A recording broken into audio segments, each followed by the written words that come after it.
Hello friends, आज हम इस वीडियो में जिम क्विक की बुक लिमिटलेस के की पॉइंट्स देखेंगे जिससे हम अपने ब्रेन के ट्रू पोटेंशियल को अनलॉक कर सकते हैं। जिम क्विक लर्निंग के फाउंडर और ब्रेन कोच हैं और वो speed reading, memory improvement, accelerated learning और शार्प फोकस के लिए भी जाने जाते हैं। जिम क्विक जब छोटे थे तो उनके सर में चोट लगने के कारण उनका ब्रेन डैमेज हो गया था, जिसकी वजह से उनकी मेमोरी वीक हो गई थी। वो किसी भी काम को फोकस के साथ नहीं कर पाते थे और उनकी लर्निंग कैपेबिलिटीज़ भी उनके फ्रेंड्स के कंपैरिजन कम थी। जब वो 9th स्टैंडर्ड में थे और उन्होंने अपनी टीचर से एक डाउट पूछा तो उनकी टीचर ने भी उनका मजाक बनाते हुए कहा that you are a boy with a broken brain, जिससे वो बहुत ज़्यादा हर्ट हुए। इन सब के कारण उन्हें ही लगने लगा था कि मैं बहुत स्टूपिड हूँ और मैं कभी कुछ नहीं सीख पाऊँगा। जब वो कॉलेज पहुँचे तो उन्हें इस बात की बहुत क्यूरियोसिटी हुई कि ह्यूमन ब्रेन कैसे काम करता है। वैसे तो ये उनके लिए काफ़ी मुश्किल था, फिर भी उन्होंने पर्सनल ग्रोथ, एजुकेशनल साइकोलॉजी और न्यूरोसाइंस से रिलेटेड बुक्स पढ़ने का डिसीजन लिया। धीरे धीरे उन्होंने अपनी लर्निंग स्पीड को इन्हेंस करके अपने ब्रेन की एक्चुअल पोटेंशियल को अनलॉक किया।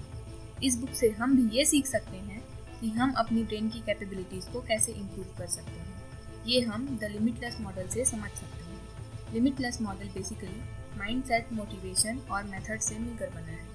पहले हम फर्स्ट एलिमेंट माइंडसेट को समझते हैं। हम जिस तरह के लोगों के बीच रहते हैं उनका माइंडसेट लॉन्ग रन में हमारे बिलीफ सिस्टम को इन्फ्लुएंस करता है।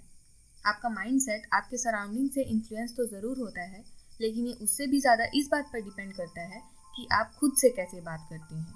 अगर आपका सेल्फ टॉक ही नेगेटिव है तो सबसे पहले खुद से बात करने का तरीका बदलने की ज़रूरत है। आपके माइंड में जो भी नेगेटिविटी अपने लिमिट्स को लेकर है, सबसे पहले वो हटानी होगी, क्योंकि पॉजिटिव सेल्फ टॉक से ही पॉजिटिव माइंडसेट डेवलप होता है। माइंडसेट को फिक्स करने के 3 स्टेप हैं। पहले स्टेप में आपके जो भी नेगेटिव बिलीव्स आपको अपना गोल अचीव करने से रोकते हैं, सबसे पहले उनको आइडेंटिफाई करें। दूसरे स्टेप में ये सोचें कि आप उन नेगेटिव बिलीव्स को कैसे ओवरकम कर सकते हैं। और तीसरे स्टेप में उन नेगेटिव बिलीव्स को पॉजिटिव बिलीव से रिप्लेस कीजिए। फॉर एग्जाम्पल, एक आदमी है ए, उसे स्टॉक मार्केट और इन्वेस्टमेंट्स में इंटरेस्ट है। उसके 2 दोस्त हैं बी और सी। बी ने एक बार स्टॉक्स में इन्वेस्ट किया और उसे लॉस हो गया, मतलब उसका एक्सपीरियंस नेगेटिव रहा, जबकि सी का एक्सपीरियंस उतना ही पॉजिटिव था। जब ए बी और सी से सजेशंस लेता है तो बी उससे इन्वेस्टमेंट से दूर रहने की सलाह देता है। वो उससे कहता है कि ये सब गैम्बलिंग है, जबकि सी उससे कहता है कि इन्वेस्टमेंट से लॉन्ग रन में एक considerable amount of wealth create की जा सकती है। जब एक चीज़ के बारे में कोई पॉजिटिव और कोई नेगेटिव बोलता है तो ह्यूमन टेंडेंसी होती है कि हम नेगेटिव बात पर बिलीव करते हैं। उसी तरह ए भी बी की बात पर यकीन करके इन्वेस्टमेंट्स के बारे में नेगेटिव बिलीफ बना लेता है, जैसा हम में से बहुत लोग करते हैं। यहाँ बी का बुरा एक्सपीरियंस ए के लिए लिमिटिंग बिलीफ का कारण है। अब दूसरे स्टेप में ए ये फाइंड आउट करने की कोशिश करता है कि बी और सी के ओपिनियंस में इतना डिफरेंस क्यों है। तो उसे पता चलता है कि बी ने सिर्फ किसी के बोलने पर बिना किसी नॉलेज के इन्वेस्ट किया और उसे लॉस हो गया, जबकि सी ने पहले स्टॉक मार्केट में इन्वेस्ट करने के लिए प्रॉपर नॉलेज एक्वायर की और इसलिए उसका एक्सपीरियंस पॉजिटिव है। अब इन्वेस्टमेंट्स को लेकर अपने नेगेटिव बिलीव्स को रिप्लेस करने के प्रोसेस में अगर ए को स्टॉक मार्केट में इंटरेस्ट है तो उसे सबसे पहले उससे रिलेटेड वीडियोस देखनी चाहिए, स्टॉक मार्केट से रिलेटेड कोई कोर्स करना चाहिए, ताकि वो मार्केट को पहले एनालाइज करने के लिए कैपेबल हो सके और उसके बाद अपने इन्वेस्टमेंट्स की स्टार्टिंग वो छोटे अमाउंट से कर सकता है। द लिमिटलेस मॉडल का दूसरा एलिमेंट है द मोटिवेशन। जिम क्विक, जो 16 साल की उम्र तक नॉर्मली रीड भी नहीं कर पाते थे, पिछले 30 सालों से हर वीक एक बुक कंप्लीट करते हैं और अब वो एक ब्रेन कोच हैं और स्पीड रीडिंग के लिए भी जाने जाते हैं। जिम क्विक कहते हैं कि बुक्स के ऑथर्स अपना 8 से 10 साल का एक्सपीरियंस एक बुक में कंपाइल करके हमें प्रोवाइड करते हैं और उस बुक को पढ़कर हम डिकेड्स को डेज में डाउनलोड कर सकते हैं। इनिशियली बुक्स रीड करने के पीछे जिम का मोटिवेशन ये था कि उन्हें ये जानना था कि ह्यूमन ब्रेन कैसे काम करता है और ब्रेन की लिमिटलेस पावर को कैसे अनलॉक किया जा सकता है। उसी तरह हमें भी किसी भी फील्ड में मोटिवेटेड रहने के लिए एक स्ट्रॉन्ग वाई फाइंड आउट करने की ज़रूरत होती है। अगर आपको इंग्लिश ग्रामर की एक बुक दी जाए और दूसरी बुक कोई ऐसा इंसान सजेस्ट करे जिसे आप एडमायर करते हैं और वो ये भी कहे कि उस बुक से उन्होंने जो लेसन सीखे वो उनके लिए बहुत यूज़फुल साबित हुए, तो आप कौन सी बुक पढ़ना पसंद करेंगे? ऑब्वियसली वही बुक पढ़ना पसंद करेंगे जो आपके मेंटोर ने सजेस्ट की हो। हम जितनी ज़्यादा एक्साइटमेंट और क्यूरियोसिटी के साथ कोई चीज़ लर्न करते हैं, उससे मिली इन्फॉर्मेशन के रिटेंशन की प्रोबेबिलिटी भी उतनी ही ज़्यादा होती है। जिम कहते हैं कि हमारी रीडिंग स्पीड इसलिए इतनी कम होती है क्योंकि 4th-5th ग्रेड तक ही हमारी रीडिंग क्लासेस लगती हैं और उसके बाद अगर हम अपनी रीडिंग हैबिट्स को एक्टिवली चेंज नहीं करते हैं तो हमारी रीडिंग स्पीड लिमिटेड हो जाती है। 3 हैबिट्स हैं जो मेजरली हमारी रीडिंग स्पीड को लिमिट करती हैं। पहला है रिग्रेशन। किसी सेंटेंस में किसी वर्ड को रीड करने की टेंडेंसी रिग्रेशन कहलाती है। इस प्रॉब्लम को सॉल्व करने के लिए हम पेसर का यूज़ कर सकते हैं। जब हम रीडिंग करते वक्त अपने फिंगर को पेसर की तरह यूज़ करते हैं या कंप्यूटर स्क्रीन पर कर्सर को पेसर की तरह यूज़ करते हैं तो इससे रीडिंग स्पीड इन्हेंस होती है। दूसरी हैबिट है सब वोकलाइजेशन।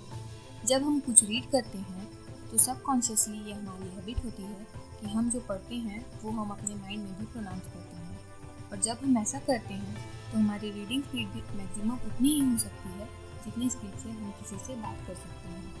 हम जो भी रीड करते हैं उसमें से मैक्सिमम वर्ड्स हमें पहले से ही पता होते हैं और इसमें से ज़्यादातर चीज़ें भी हमारे माइंड में मेंटली मेमोरीज होती हैं। तो कोई भी वर्ड अपने माइंड में प्रोनाउंस करने की बजाय अगर हम इमेजेस से वर्ड्स को अपने माइंड में रिप्रेजेंट करते हैं तो हम ज़्यादा एफिशिएंट रीडर्स बन सकते हैं।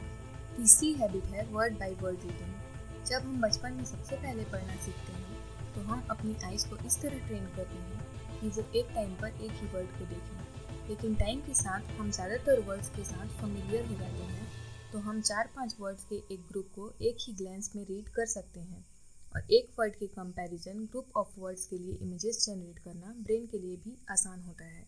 अपनी इस बुक में जिम ने डिजिटल रिवॉल्यूशन से हमारे ब्रेन की कैपेबिलिटीज़ पर होने वाले एडवर्स इफेक्ट्स के बारे में भी बताया है। नोइंगली और अननोइंगली स्मार्टफोन और गैजेट्स के ऊपर हमारी रिलायंस बहुत ज़्यादा बढ़ गई है। 1960s के कंपैरिजन अभी के टाइम पर ऑन एन एवरेज हर व्यक्ति 3 गुना ज़्यादा कंटेंट कंज्यूम करता है। हर चीज़ इंटरनेट पर अवेलेबल है और इस रेडिली अवेलेबल इंफॉर्मेशन के कारण हमारी मेमोरी मसल्स भी लेजी हो गए हैं, जिससे हमारी problem solving ability, critical thinking ability और एनालिटिकल एबिलिटीज़ भी कम हो गई हैं। ब्रेन के टास्क स्मार्ट डिवाइसेस को आउटसोर्स करने की वजह से हम अपनी ब्रेन की कैपेबिलिटीज़ को अच्छी तरह यूज़ नहीं करते। अपने ब्रेन की लिमिटलेस पावर को अनलॉक करने के लिए जिम ने कुछ मेथड सजेस्ट किए हैं जो लिमिटलेस मॉडल का थर्ड एलिमेंट भी है। अपनी रीडिंग कैपेबिलिटीज़ को इन्हेंस करने के लिए जिम ने 4-3-2-1 मेथड बताया है। जो भी आपको रीड करना है उसके लिए 4 मिनट का टाइमर सेट करें। फिर आप जहाँ तक पढ़ पाते हैं उसे मार्क करके रखिए। फिर आपने 4 मिनट में जितना पढ़ा उसे 3 मिनट में कंप्लीट करने की कोशिश कीजिए। सेम प्रोसेस 2 और 1 मिनट का टाइमर लगाकर ही करिए। इसके बाद जब आप बिना टाइमर लगाए उसी कंटेंट को पढ़ेंगे तो आप पाएंगे कि आपकी रीडिंग स्पीड पहले के कंपैरिजन बहुत इन्हेंस हुई है। कोई भी चीज़ जल्दी लर्न करने के लिए जिनने बी फास्ट मेथड बताया है। इसमें बी बिलीव को रिप्रेजेंट करता है।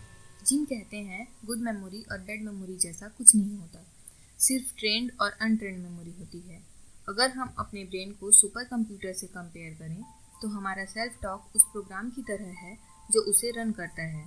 तो अब ये आप पर डिपेंड करता है कि आप अपने ब्रेन में किस तरह का प्रोग्राम रन करना चाहते हैं, क्योंकि हेनरी फोर्ड कहते हैं whether you think you can और you can't, either way you are right. इसलिए अपने बिलीफ को पॉजिटिव रखने की कोशिश करें। बी फास्ट में ई एक्सरसाइज को रिप्रेजेंट करता है। हमारे ब्रेन का प्राइमरी फंक्शन हमारे मूवमेंट को कंट्रोल करना होता है। एक्सरसाइज से ब्रेन में ऑक्सीजन सप्लाई इंक्रीज होती है और ब्लड सर्कुलेशन भी बेहतर होता है। ऑथर ने कई ऐसे फूड्स भी बताए हैं जो हमारी ब्रेन की फंक्शनिंग को बेहतर करने में यूजफुल होते हैं। पहला है अखरोट। इसमें विटामिन ई होता है जो न्यूरॉन्स को प्रोटेक्ट करता है और ये एंटीऑक्सीडेंट्स का भी अच्छा सोर्स है। हरी सब्जियाँ, इसमें विटामिन ई और फोलिक एसिड काफ़ी मात्रा में होता है। ब्लूबेरीज, ये ब्रेन एजिंग को प्रिवेंट करता है, इसलिए इसे ऑथर ने ब्रेन बेरी कहा है। एग्स, इसमें कोलाइन होता है जो मेमोरी इंप्रूव करने में हेल्पफुल होता है। डार्क चॉकलेट, इससे फोकस इंक्रीज होता है और बॉडी में एंडोर्फिन रिलीज होता है। इस तरह इन न्यूरोप्रोटेक्टिव फूड से हम अपने ब्रेन की फंक्शनिंग इंप्रूव कर सकते हैं। एफ स्टैंड्स फॉर फॉरगेट, यानी अपने निगेटिव बिलीव्स को अपने ब्रेन से एलिमिनेट करना। ऑथर के अकॉर्डिंग जर्नलिंग और मेडिटेशन से ये इजीली किया जा सकता है। फिर एक्टिव को रिप्रेजेंट करता है। कुछ भी सीखने के लिए आप उससे रिलेटेड इन्फॉर्मेशन सर्च करते हैं, नोट्स मेंटेन करते हैं और एक्टिवली इन्वॉल्व रहते हैं। एस स्टेट को रिप्रेजेंट करता है। लर्निंग स्टेट डिपेंडेंट होती है। बोर्डम की स्टेट में आप कुछ लर्न कर भी लेंगे तो उससे मिली इन्फॉर्मेशन को ज़्यादा टाइम तक रिटेन नहीं कर पाएंगे। टी टीच को रिप्रेजेंट करता है। अगर आप कोई चीज़ इस मेंटलिटी के साथ सीखते हैं कि आपको ये किसी और को समझाना है तो आप ज़्यादा फोकस के साथ लर्न करते हैं। इस तरह जिम क्विक की बुक लिमिटलेस से सीखे हुए लेसन्स इम्प्लीमेंट करके हम भी अपनी ब्रेन की कैपेबिलिटीज़ को इन्हांस कर सकते हैं। ये बुक समरी आपको कैसी लगी ये मुझे कमेंट सेक्शन में लिखकर ज़रूर बताएं। ऐसी ही और बुक समरीज़ देखने के लिए चैनल को सब्सक्राइब कर लें और बेल आइकन भी प्रेस करें ताकि मेरी आगे आने वाली वीडियोज़ की नोटिफिकेशंस आपको मिलती रहें। Thanks for watching.